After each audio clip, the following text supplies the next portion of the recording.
Hello, c'est Greg, j'espère que tu vas bien. Dans cette vidéo, on va voir comment créer un dossier de permis de construire pour la construction d'une maison individuelle. Personnellement, je suis sur un projet d'une construction d'une maison individuelle. C'est une petite maison qui fait aux alentours d'une quarantaine de mètres carrés et j'ai dû déposer un permis de construire en mairie. Aujourd'hui, le permis de construire, il a été accepté. Donc dans cette vidéo, je vais vraiment te partager de A à Z tous les documents que tu vas devoir réunir pour que toi, par la suite, si tu le souhaites, crée ton dossier de permis de construire. Alors, petite information qui n'est pas négligeable, c'est que ce dossier de permis de construire, je ne suis pas passé par un architecte, un bureau d'études ou des sociétés qui te créent un dossier de permis de construire. Celui-ci, je l'ai créé vraiment par moi-même de A à Z. Alors pourquoi j'ai fait ça? Parce que déjà d'une, c'était un petit projet, c'est pas non plus un gros projet d'une maison d'une centaine de mètres carrés ou plus. Et je voulais voir aussi si c'était possible de créer ton dossier de permis de construire par toi-même. Et si tu le faisais par toi-même, est-ce que la mairie, elle allait l'accepter et le valider? En l'occurrence, comme je te l'ai dit, mon dossier de permis de construire a été accepté et validé. Donc là, je vais t'expliquer concrètement de A à Z tous les documents que tu vas devoir réunir. Alors, juste avant de t'expliquer tous les documents, je vais te donner quand même 2-3 petites spécificités qu'il faut savoir. Déjà d'une, quand tu vas déposer ton permis de construire en mairie, tu as un délai d'instruction de 2 mois. C'est-à-dire que la mairie, elle a 2 mois pour étudier ton projet. Si par exemple, tu n'as pas de nouvelles après les 2 mois, normalement, ça veut dire que ton permis, il est accepté. Aussi, tu peux recevoir un courrier pendant ces 2 mois qui te dit que ton permis, il est accepté. Moi, personnellement, 1 mois après que j'ai déposé mon dossier, j'ai reçu un courrier de la mairie qui me disait que mon dossier, il était accepté. Donc ça, c'est super. Ensuite, quand ton dossier de permis de construire, il est accepté, tu sais, sur ton terrain, tu vas devoir mettre un petit panneau qui dit, permis de construire numéro tant, ton nom, ton prénom, ton adresse, la surface du projet, enfin bref, tu vois un petit peu le truc. Et ça, à partir du moment où tu vas afficher ton panneau, tu as un délai de recours des tiers de 2 mois. C'est-à-dire qu'en gros, il faut que le délai de recours des tiers soit purgé. Qu'est-ce que ça veut dire? Ça veut dire qu'en gros, pendant 2 mois, dès que tu poses ton panneau, tu as un voisin qui peut venir te voir et dire moi je m'oppose à cette construction-là. Alors, qu'est-ce qu'il doit faire pour s'opposer à ça? Il doit faire tout simplement un courrier et le déposer en mairie. C'est pour ça que des fois, c'est mieux d'attendre 2 mois après que tu aies posé ton panneau, après que ton permis de construire soit validé, ton dossier il est validé, tu attends 2 mois pour que vraiment le recours des tiers soit purgé et que tu n'aies pas de soucis. Ok? Ensuite, si par exemple tu es un professionnel, tu dois passer par un architecte pour créer ton dossier de permis de construire. Si tu es un particulier et que ta surface plancher elle fait moins de 150 mètres carrés, tu ne seras pas obligé de passer par un architecte. Là, en l'occurrence, c'est un projet personnel, donc je ne suis pas passé par un architecte. Ok? Ensuite, là, ce que je vais faire, c'est que je vais te partager vraiment de A à Z tous les documents que tu vas devoir réunir. Alors, la première chose que l'on va voir, c'est tout simplement le dossier permis de construire. Alors, en gros, ça ressemble à quelque chose comme ça. Il y a pas mal de documents à l'intérieur et je vais tout expliquer. Alors, là, sur la première page, tu verras, il y a pas mal de petits post-it sur divers endroits. C'est juste que il y a des informations personnelles comme mon adresse, mon numéro de téléphone, mon email et tout ça. Et j'ai pas spécialement envie de les partager sur Internet. Donc, tu m'excuses par avance, ok? Alors, ton dossier de permis de construire, il va ressembler à quelque chose comme ça. Donc là, tu auras ta première page, ok? Sur la première page, tu vois construction, maison individuelle, dossier, permis de construire. Ici, tu auras tes informations personnelles. Donc, tu vas mettre ton nom, ton prénom, ton adresse, ton numéro de téléphone et ton email, ok? Ici, tu mettras l'adresse du projet avec le numéro et la section de la parcelle, d'accord? Là, tu mettras la date à laquelle tu as déposé ton permis de construire. Donc ça, c'est vraiment, on va dire, la première page. Ensuite, là, tu vas mettre quelques documents qui se trouvent dans le dossier. Alors, le premier document, c'est simple, ça s'appelle un plan de situation. Donc, voilà à quoi ça ressemble. Un plan de situation, en gros, il faut pouvoir que la mairie puisse situer où se situe le projet. Là, en l'occurrence, moi, j'ai pris une petite photo sur Google, donc c'était très simple. Et ici, c'est une photo, une capture d'écran que j'ai fait aussi quand tu vas sur le cadastre.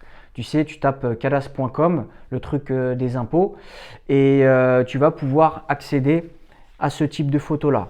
Ok, donc ça vraiment première feuille, plan de situation, très très simple. Ensuite, le deuxième document, ça s'appelle un plan de masse. Alors c'est un petit peu plus complexe, tu vois, voilà à quoi ça ressemble.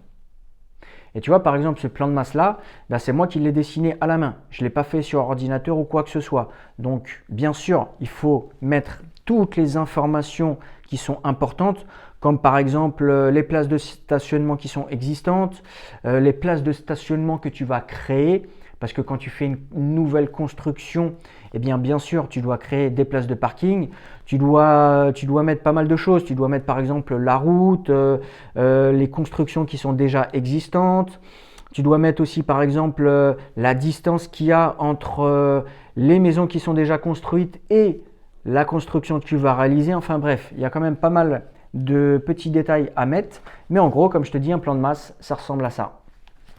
Donc ça, c'est le plan de masse 1 sur 2. Là, je leur ai mis un autre plan de masse légèrement différent. En fait, l'idée, c'est que quand, par exemple, tu mets deux plans de masse, tu peux mettre un plan de masse avant, ok, et tu peux mettre un plan de masse après, avec la nouvelle construction. Ensuite, le troisième document, c'est très simple, c'est une coupe de principe. Alors juste pour info, le plan de masse, c'est on va dire une vue aérienne de ton projet. Ok, là, la coupe de principe, c'est plus, on va dire, une représentation graphique des volumes extérieurs. Donc voilà à quoi ça ressemble. Ensuite, le quatrième document, je veux dire, c'est quelque chose de très très simple. C'est tout simplement une notice descriptive. Tu vas un petit peu décrire tout ton projet, ok? Alors moi, ce que j'aime bien faire, c'est que j'aime bien toujours rajouter une petite image là, tu vois, avec la situation du projet pour qu'ils puissent visualiser où se situe le projet. Le cinquième document, qu'est-ce que c'est? Alors le cinquième document, ça regroupe plusieurs documents. C'est-à-dire que le cinquième document, à la base, c'est les plans de façade et toiture. Alors là, tu vois, par exemple, c'est le plan de la façade nord. Et en fait, on a un plan pour toutes les faces. Là, on a un plan pour la face sud. Ok. Là, on va avoir un plan pour la face est, qui est juste là. Là, on va avoir un plan pour la face ouest, comme ça.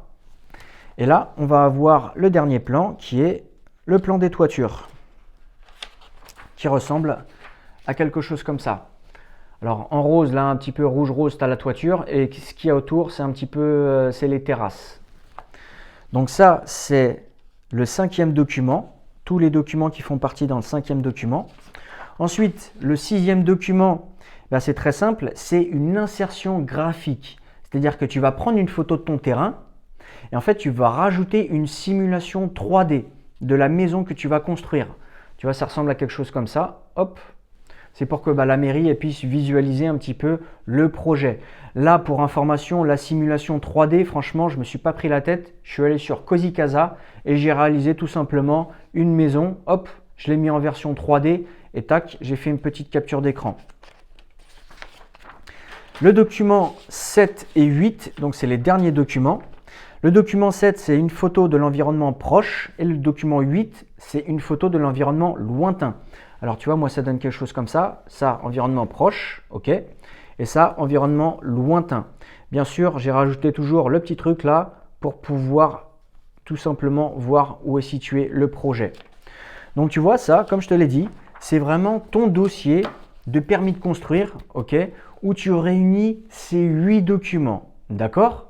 Ensuite, en plus du dossier de permis de construire là des 8 documents, il faudra que tu ajoutes un document qui est très important. C'est tout simplement un formulaire d'attestation de prise en compte de la réglementation thermique au dépôt de la demande de permis de construire. Alors, en l'occurrence, cette attestation-là, elle est valable pour les constructions de moins de 50 mètres carrés. Tu as une autre attestation aussi qui est légèrement différente pour les constructions de plus de 50 mètres carrés. Ça, en gros, pour l'obtenir, c'est très simple, tu demandes un diagnostiqueur. Ce document, à quoi il sert? En gros, il atteste que tu as bien pris en compte dans la construction de ta maison toutes les normes, les nouvelles normes de réglementation thermique.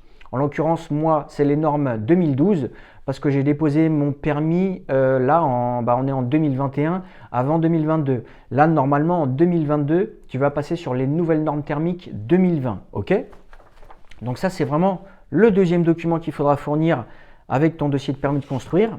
Et le troisième document, qu'est-ce que c'est? C'est tout simplement à remplir le CERFA. Alors le CERFA pour la demande de permis de construire pour une maison individuelle, c'est le numéro 134 06 07. Donc tu vois, voilà à quoi ça ressemble. Hop, c'est celui-ci. Je pense que tu le vois bien à la caméra. Et tu vois, au final, tu as juste à remplir tout ce qu'on te demande. Il y a vraiment des trucs très très simples. Donc en gros, ton dossier de permis de construire, voilà à quoi il va ressembler. Tu vas voir ça là, ton dossier, d'accord, avec les 8 documents. Tu vas avoir ton attestation de prise en compte de la réglementation thermique, ok. Et tu vas avoir ton document CERFA bien rempli. Donc tu vois concrètement, là, tu as, on va dire, les 3 documents qu'il faut pour déposer ton permis de construire, d'accord? Donc ça, c'est vraiment les 3 documents qu'il faut déposer. Ensuite, il y a juste 2-3 petits détails que je vais quand même te partager. Quand tu vas commencer ton chantier, d'accord, tu devras faire juste tout simplement une petite déclaration d'ouverture de chantier. C'est le CERFA numéro 134 07 03. Et bien sûr, quand ton chantier il sera terminé, tu devras faire une petite déclaration attestant l'achèvement et la conformité des travaux. Donc ça, c'est ce document-là. Donc ça, pareil, c'est le CERFA 134 08 05. Et pour finir, la mairie t'offre un petit cadeau quand ton permis de construire est accepté. Et le petit cadeau, c'est quoi? C'est tout simplement, alors là, je vais te lire un petit peu le courrier que j'ai reçu. Il faudra que tu verses un montant pour la participation du raccordement au réseau public. Alors moi, en l'occurrence, là, il me demande 800 €. Et aussi, il faudra que tu règles un montant de la participation pour le raccordement à l'égout, là, qui est de 800 €. Et ça, c'est pour des surfaces entre 0 et 120 mètres carrés. Donc, en gros, tu vois, la mairie me demande de régler pour la participation au raccordement au réseau public et raccordement à l'égout, 1500 €. Alors, bien sûr, hein, c'est les taxes, on va dire, AEP et d'assainissement, mais c'est normal. Alors, en l'occurrence, là, les tarifs que je te partage, c'est des tarifs qui sont valables en Corse, parce que ma construction, là, la construction de la maison que je te partage, elle est située en Corse. Donc, si par exemple, toi, tu fais construire en Île-de-France ou ailleurs, peut-être que là, les 2 tarifs que je t'ai partagés, ils pourront varier. Mais au moins, ça te donne une petite indication. Ok? Donc voilà pour cette vidéo. Maintenant, tu sais exactement tous les documents qu'il faut réunir pour pouvoir créer un dossier de permis de construire. Je te remercie d'avoir regardé la vidéo jusqu'ici. Et moi, je te dis à bientôt dans une prochaine vidéo. Ciao, ciao!